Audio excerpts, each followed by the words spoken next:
உங்கள் ஹஸ்பண்ட் வீட்டுக்கு வர்ற நேரம் பெண்களுக்கு ரொம்ப விருப்பமானது என்னன்னா அழகாக இருக்கிறது.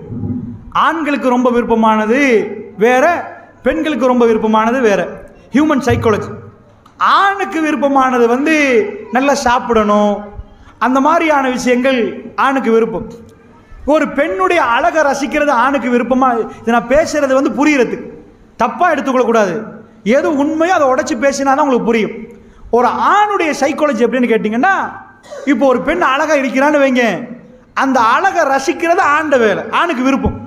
அதனால் ரோட்டில் போகிற பொம்பளையெல்லாம் ரசிக்கணும்னு இல்லை, இஸ்லாம் அதுக்கு வரையறை போடுது. ஆண்ட இயல்புலே என்ன வந்து இருக்குதுன்னா அவனுக்கு அந்த ரசனை இருக்குது. பெண்ணுக்கு வந்து என்ன இருக்குதுன்னா ஆம்பளை அப்படி ரசிக்க மாட்டான். ஆம்பளுடைய பலத்தை ரசிப்பான், ஆம்பளுடைய நம்பகத்தன்மையை ரசிப்பான், ஆம்பளுடைய ஹேண்ட்ஸம்னுவாங்க பர்சனாலிட்டி அதை ரசிப்பான். ஒரு ஆம்பளை வந்து இங்கால 4 காதுலையும் களத்துலையும் சவடியெல்லாம் போட்டு ஒரு நல்ல காப்பெல்லாம் போட்டுட்டு முந்தானியம் போட்டுட்டு வந்து ஒரு ஆம்பளை முன்னாடின்னா பொம்பளை ரசிக்க மாட்டான். அவருக்கு அந்த ரசனை வேணாம். அவருக்கு ஒரு ஆம்பளை ஒரு பாடி பில்டர் மாதிரி நின்றான்னு வைங்க, அதை ரசிப்பான். ஒரு நல்ல ஸ்மார்ட்டாக நிற்கிறான்னு வைங்க, ரசிப்பா. குடும்பத்தை கண்ட்ரோல் எடுத்து நடத்தியாலும் பண்ணி வைங்க, ரசிப்பா. இந்த 2 ரசனையும் வேற. ஆம்பளையுடைய ரசனை வேற, பொம்பளை ரசனை வேற. இதே மாதிரி தான் ஒரு ஃபங்க்ஷன் போகிறீங்க, ஒரு வலிமா போகிறீங்க, பொம்பளை எதுக்கு போவான்னு தெரியுமா? நல்ல உடுக்க, இல்லாட்டி பெருநாள் வருகுது, பொம்பளை அந்த பெருநாள் எப்படி எடுப்பா? சூப்பராக உடுத்துட்டு போகணும்னு நினைப்பான். ஆம்பளை எப்படி எடுப்பார்? சூப்பராக சாப்பிட்டுட்டு தூங்கணும்னு நினைப்பார். இந்த ரெண்டு கன்செப்ட். ஏன் கன்செப்ட்ண்டா பொம்பளைக்கு இயல்புலே அல்ல என்ன கொடுத்துருக்கிறான். ஆம்பளை வந்து எது லிப்டிக்ஸ் எல்லாம் பூசி காது பூவெல்லாம் போட்டு அப்படிலாம் அழகு பார்க்க மாட்டாங்க. ஆனால் அதே காது ஆம்பளைக்கு இருக்கு, பொம்பளைக்கு இருக்குது. பொம்பளை காது பூ போட பார்ப்பா, 4 இடத்துல முகத்துக்கே நிறைய கிரீம் பூசுவா. ஆம்பளைக்கு மூஞ்ச கழுவிட்டு உடுத்துட்டு போயிடுவான் பரப்பரண்டு. கல்யாண வீட்டில் போயிட்டேன்னு வைங்க, அவனுக்கு எப்போ பிரச்சனை வரும் தெரியுமா? கல்யாண வீட்டில் அவன் கோழி இன்னொருத்தன் சாப்பிட்டா தான் பிரச்சனை வருது. அவன் உடுத்த உடுப்பெல்லாம் இல்லை. பொம்பளைக்கு எப்போ பிரச்சனை வரும் தெரியுமா? பெண்ணுக்கு இயல்புலே அழகாக ட்ரெஸ் பண்ணணும் என்ற ஆசை இருக்கு. ஆம்பளை எப்போ பெருநாள் வரப்போல ஏன் பட்ஜெட்டை பிடிப்பாங்கண்டா, ஒரு சகோதரர் எனக்கு சொல்கிறாரு, எங்கள் ஒய்ஃப் எல்லாம் கருப்பு தான் உடுப்பாங்க, மூஞ்சி மறைப்பாங்க. இப்போல்லாம் கருப்பு, அதாவது மூஞ்சி மறைக்கிறாங்களும் நான் கலரை கொடுக்குறாங்க, தப்பெல்லாம் நான் சொல்லலை, அவர் சொல்கிறது சொல்கிறேன். அந்த அதுக்கே முதல்ல லேசி கருப்பில் தானே, இப்போ அந்த மெச்சுக்கு நூல் வேணுமா, அந்த துண்டுக்கு அப்படி வேணுமா? எனக்கு கஷ்டம். அவருக்கு அப்படி பழக்கம் இல்லை. அவர் பேசினார், ரொம்ப ஆதங்கப்பட்டு பேசினார். பெண்கள் மாதிரி ஆம்பளை உடுப்பு தேட மாட்டாங்க. அந்த நூலில் இருந்து புடவையில இருந்து மெச் பண்ணி அப்படி தேடணும். ஆம்பளை வந்து கிடைக்கிறத எடுத்துகிட்டு போயிடுவான். ஆனால் ஆம்பளைக்கு எது வேணும்? எப்படி சாப்பாடு, நெய் போட்டிங்களா பிரியாணிக்கு, அதான் வேணும். ஒரு பொம்பளைகிட்ட கொண்டு போய் கொடுத்தா, அதாவது 2 சான்ஸ் கொடுக்குறோம். ஒரு ஆம்பளையும் பொம்பளையும் உட்கார வச்சுட்டு இந்தியாவிலேருந்து வர்றான் ஒரு பெரிய செஃப், அந்த மாதிரி நெய் பிரியாணி போடுறான், பாபிக்கு அப்படி போடுவான். இது தரட்டுமா? இந்த பெரிய ஒரு கடையில் போய் ஷாப்பிங் பண்ணுறதுக்கு ஒரு கார்டு தரோம், அந்த கார்டை கீத்துனீங்கன்னா ஷாப்பிங் பண்ணலாம். இது தரட்டுமான்னு கேட்டால் ஒரு ஆம்பளை நிச்சயமாக ஒரு 95 வீதம் அதெல்லாம் தேவையில்லப்பா, சாப்பாடு தாண்டுவான்.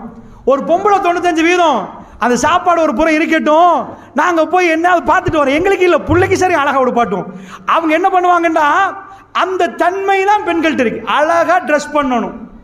ஆம்பளைட்டு இருக்குது நல்லா சாப்பிடணும். 2 சைக்கிள் நிறைய இருக்குது. அதெல்லாம் ஒரு பக்கம் வைங்க. இப்போ அல்லாஹ் எப்படி படைச்சிருக்கிறான் தெரியுமா? ஒரு பொம்பளைட்ட இயல்புலையே கொடுத்துருக்கிறான், அழகா இருங்க. இசா நபர்த்த இலையா சர்றத்துக்கு என்ன அர்த்தம்? நீ அவ பார்த்தா சந்தோஷப்படுத்துவான்டா, என்ன அர்த்தம் தெரியுமா? வீட்டுக்கு போக்கில் உங்களுக்காக ரெடியான ஒரு பொம்பளையை நீங்கள் பார்ப்பீங்க. மாப்பிள்ளை வார டைம் எத்தனை மணி? 8 மணி ஆகுது. வளமையாக 7 மணிக்கு வருவாரா? அல்லது நைட்டுக்குரிய உங்களுக்குரிய நேரம் ஒன்றைக்கு அதுக்கென்று நீங்கள் ட்ரெஸ் பண்ணணும். உலகத்துள்ள எல்லா மேக்கப்பையும் போட்டு வீட்டுக்குள்ள அப்படி அழகாக ட்ரெஸ் பண்ணணும். இஸ்லாம் தெளிவாக சொல்லி தருது. குர்ஆன் சொல்லுது, வீட்டுக்குள்ள அவுரத்து இருக்குது. புள்ள வர்ற டேட்டில் கதவை தட்டி சலாம் சொல்லணும். கணவன் மனைவி இருக்கிற உங்க புள்ள சலாம் சொல்லி உள்ள வரணும். ஏண்டா அந்த 3 நேரம் சொல்றான்ல, இந்த நேரத்தில் சும்மா புள்ள வர இயலாது. வீட்டுக்குள்ள கண்டிஷன் இருக்குது, இந்த ரூமுக்கு வர நீங்க உடைச்சிட்டு வரக்கூடாதுமா, சலாம் சொல்லி வரணும். அப்படிலாம் ஒரு பெரிய பாடம் நினைக்கிறேன் ரஸ்மி மௌலின்னு சொல்லியிருப்பாரு. நான் உங்களுக்கு சுருக்கமாக அந்த பகுதியை சொல்றேன். இந்த மாதிரி நிறைய ஒழுக்கம் சொல்லி தருது. ஏண்டா நீங்க அழகா ட்ரெஸ் பண்ணணும் என்று சொல்லுது இஸ்லாம். எதுல ஆம்பளை சந்தோஷப்படுவான்? இஸா நதர்தைகளை, உங்களை பார்க்கிற நேரம், உங்களை கேட்கிற நேரம் என்று வரல, உங்களை பார்க்கிற நேரம் அவனுக்கு அவ்வளவு மறக்கணும். இன்றைக்கு அது ரொம்ப சூப்பராக நடக்குது. இந்த திரைப்படம் உலகமெல்லாம் வந்த பிறகு மனுஷருக்கு என்ன வாழ்க்கைன்னு தெரியல.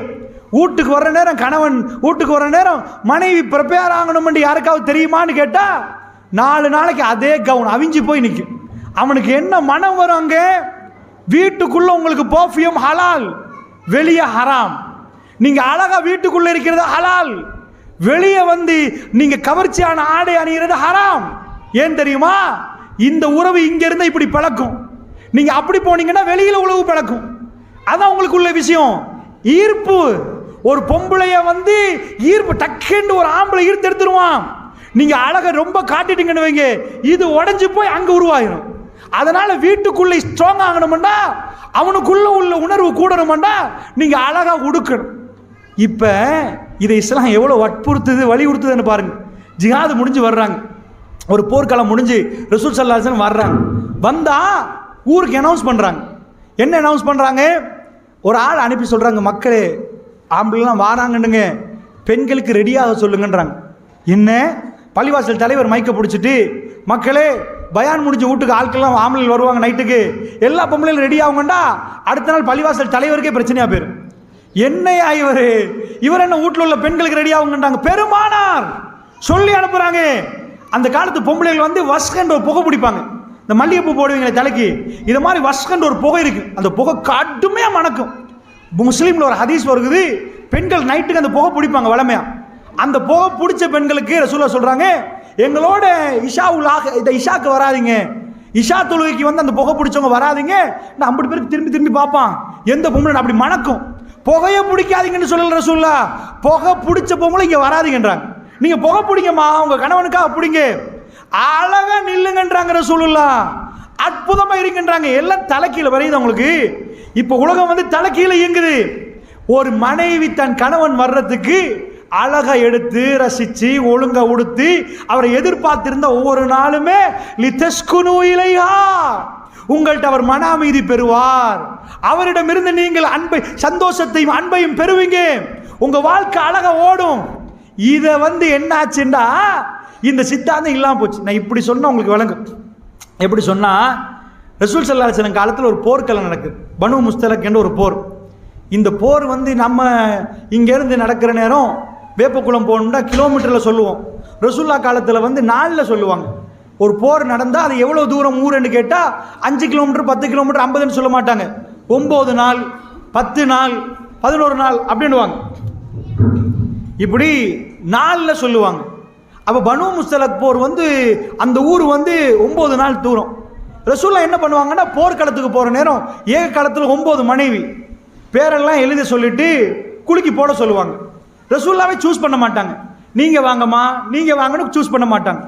அவங்க மனைவிமார்களுக்கு ரசூல்லாவோட அப்படி ஒரு வாய்ப்பு கிடைச்சா அது பெரிய வாய்ப்பா பார்ப்பாங்க. சின்ன வாய்ப்பு இல்லை, எப்போ ஒரு பிரயாணம் போயிட்டு வரலாமே, போறது போர்க்களத்துக்கு, ஆனா கல்பு அப்படி இருக்கும், பெருமானாரோட கிடைக்கும். இந்த வாய்ப்பு ஒவ்வொரு மனைவிமார்களுக்கு கிடைச்சதை நாங்கள் பார்க்குறோம். உதைபியா நேரம் உம்மு சலமார்களும் கிடைச்சிச்சு. இந்த போர்ல யாரு பேர் வருவதுன்னா குலுக்கி போட்டா ஆயிஷா அம்மா பேர் வருது. ஆயிஷா ரலியல்லாஹு ரொம்ப மகிழ்ச்சி, ரசூலுல்லாவோட போ கிடைக்குது. ஏண்டா 9 நாள் ரசூலுல்லாவோட, திரும்ப 9 நாள் ரசூலுல்லாவோட, 18 நாள் விளங்குச்சா? 18 நாள் கிடைச்ச சான்ஸுக்கு எப்படி போர்க்களத்துக்கு போறாங்க. நம்ம டென்ஷன்ல உயிரா வாழ்வா சாவான்னு போவோம். அவங்க போய் தாத்தாட்ட போறாங்க. அவங்க தாத்தா பேர் என்ன? அஸ்மா ரலியல்லாஹு. தாத்தாட்ட போய் கேட்குறாங்க, தாத்தா நான் தான் போர்க்களத்துக்கு போகிறேன் ரசூலுல்லாவோட, எனக்கு நல்ல அழகா என்ன, எனக்கு ஒன்றும் இல்லை அவங்கள்ட்ட போடுறதுக்கு, அவ்வளோ வருமா அவங்கள்ட்ட. தாத்தாட்ட வந்து ஒரு மாலை கேட்குறாங்க. அந்த மாலை வந்து யமன் நாட்டு முத்தால செஞ்ச ஒரு மாலை, அழகா போட்டுக்கொள்றாங்க. நான் கேட்குறேன், இந்த ஹதீஸ் புகாரில் வருது, எப்போ இந்த செய்தி வருகுதுண்டா, இந்த செய்தி இது எப்போ இந்த சம்பவம் நடக்குதுண்டா, ஹிஜாபுடைய சட்டம். ஹிஜாபு சட்டம் என்னன்னு தெரியுமா? ரசூலுல்லாவுடைய மனைவிமார்களுக்கு அல்லாஹ் முழுக்க மறைக்க சொன்னான், மற்ற பெண்களுக்கு இல்லை, முழுக்க மறைச்சிடணும், ஃபுல்லாக கருப்பு, அடையாளம் தெரியக்கூடாது. அதான் ஹிஜாபு சட்டம் பண்ணா ரசூலுல்லாஹ்வோட மனைவிமார்களுக்கு. மறைச்சிட்டு ஹவுதஜ் அப்படின்னு ஒரு பெட்டி இருக்குது, இந்த பெட்டிக்குள்ளே ஏறிடுவாங்க. ஏறினா பெட்டியை தூக்கி ஒட்டகத்தில் வைப்பாங்க. 4 மூலையில் தூக்கி போட்டு வைப்பாங்க. ஏண்டா ரசூலுல்லாஹ்வுடைய மனைவிமார்கள் வந்து திருமணம் முடிக்கலாம் இன்னொரு ஆளுக்கு, அவங்க உம்மாமார்களாக மாறிட்டாங்க. எனக்கு அவங்க தாய், உங்களுக்கு தாய், அதனால யாரும் தப்பா பார்த்துடக்கூடாது, அது நடக்கக்கூடாது என்பதுக்கு பிற்காலத்தில் இந்த சட்டம் வந்துச்சு. உம்மஹாத்துல் மூமினீன்னு சொல்லுவோம். இப்போ ஆயிஷா நாய் முழுக்க மறைக்கப்பட்டாச்சு, கருப்பு ட்ரெஸ்ஸில் மறைக்கப்பட்டு ஃபுல்லாக டோட்டலாக மறைக்கப்பட்டு போகிறாங்க. இப்போ உங்களுக்கு தோணும், அவங்க எதுக்கு இந்த பெண்டன் கேட்டாங்க, எதுக்கு இந்த மாலை கேட்டாங்க? அங்கே போய் கூடாரத்தில் இருக்கிற நேரம் பெருமானாருக்கு ஆயிஷா நாய் எவ்வளோ அழகாக இருந்திருப்பாங்கன்னு நீங்கள் ஃபீல் பண்ணுங்க. எதுக்கு, எப்படி நிற்கிறாங்க? இன்றைக்குள்ள மனைவிமார்களே, உங்கள் கணவர் வர்ற நேரம் அதுக்கென்று நீங்கள் ரெடியாகி, அதுக்கென்று நீங்கள் அவர் இதை ரசிப்பார், அவர் எதை ரசிப்பார், அவர்கிட்ட அதை கேட்க வைக்கப்படுறீங்க. எதையெல்லாம் பேச வெக்கம் இல்லையோ, அதாவது வெக்கப்பட வேண்டிய இடத்துல வெக்கப்படணும் தாய்மார்களே. எப்படி நாங்கள் அப்படி நிற்கிறது? அதுதான் இஸ்லாம். பெருமானார் என்ன சொன்னாங்க? கைருன் நிசா, பெண்களில் சிறந்தவ யாரு தெரியுமா? இசா நவர்த்த இலைஹா சர்ரத்துக்கு, நீங்க அவ பார்த்தீங்கன்னு வைங்க, அப்படி ஆசை, அவ்வளவு சந்தோஷப்படுத்துவா. அந்த ஒரு பார்வை உங்களை சந்தோஷப்படுத்தும். ஒரு ஆணுடைய பிரச்சனை களைஞ்சு போயிடும், அந்த அளவுக்கு உங்களை செல்லமா. இன்னும் சொல்றேன் கேளுங்க, ஒரு பொம்பளையோட பேச்சு ஆம்பளையோட பேச்சு வித்தியாசம். ஆம்பளை என்னன்னு கேட்பான், பொம்பளை என்னன்னு ஒரு குழஞ்சு பேசுவான். ஆம்பளை குழஞ்சு பேசினான்னு வராது. இன்றைக்குள்ள பெண்கள் கணவன்மார்களோட, உங்களுக்கு கணவன்மார்களோட வாழ்ற வாழ்க்கையில் அல்லாஹ் உங்களுக்கு தந்த கிஃப்ட் என்ன? குழஞ்சு பேசுறது. இந்த குழஞ்சு பேசுறது எப்படி பேசுறாங்களோ வேற ஆம்பளையோட தான் பேசுறாங்க. சொல்லுங்க, அவர் இல்லையே, அவனுக்கு நல்லா பேசுறாவே, மாப்பிள்ளையோட எடுத்தெறிஞ்சு பேசுறா. இஸ்லாம் என்ன சொல்லுது? வலா தக்லவுன பில் கவுல், பிற ஆண்களோட குழஞ்சு பேசுறாதீங்க, கவர்ந்துருவான், உங்களை குறி வச்சிருவான், உங்களை டார்கெட் பண்ணிடுவான். இதெல்லாம் தடுக்குது. உங்களுக்கு படம் என்ன சொல்லி தந்துச்சு? குழஞ்சு பேசுமா, அடுத்தவனோட முன்னாடி இப்படி நடமா, வீட்டில் போனா சண்டை பிடிமா. இதுதான் இந்த சித்தாந்தம். பெருமானார் ஸல்லல்லாஹு அலைஹி வஸல்லம் சொல்றாங்க, பெண்களே, நான் பேசுற இந்த விஷயங்களை எல்லாம் ஹதீஸ்ல இருந்து பேசுறேன், குர்ஆன்ல இருந்து பேசுறேன், நீங்க ரெடி ஆயினீங்களா? அந்த சித்தத்தை உண்டா? இந்த சித்தாந்தத்தை உண்மையா சொல்ல போனா நம்ம எல்லாம் ஹோமோன்ஸ். அப்படின்னா என்ன? எங்களுக்குள்ள அந்த ஹோமோன் வரணுமா? சிந்தனையே இல்லைண்டா இல்லறம் இல்லை, அதுதான் அந்த சிந்தனை வரணுமா இருந்தா அந்த ஹோமோன் சுரக்கணும். உங்களுக்கு புள்ள கிடைக்குதுன்னு வைங்களேன், நீங்க புள்ளைக்கு வந்து பால் கொடுக்குறீங்க, அந்த பால் எப்படி உருவாகுது? ஆக்சிடோசின் சில ஹோமோன்ஸ் இருக்குது. அந்த ஹோமோன் சுரக்கிற நேரத்தில் அன்பு கூடுது, அந்த அன்புல பால் வருகுது. அந்த மாதிரி ஒவ்வொன்றும் ஹோமோன். ஆம்பளைக்கு டெஸ்டோஸ்டெரோன் ஹோமோன் இருக்குது, பொம்பளைக்கு ஈஸ்ட்ரஜன் ஹோமோன் இருக்குது. இதெல்லாம் நல்ல வலுப்பட்டாதான் உறவு நல்ல மேற்படும். அப்படி வர்றதுக்கு ஆணும் பெண்ணும் விளையாடணும், அவங்க செல்லமா விளையாடணும்.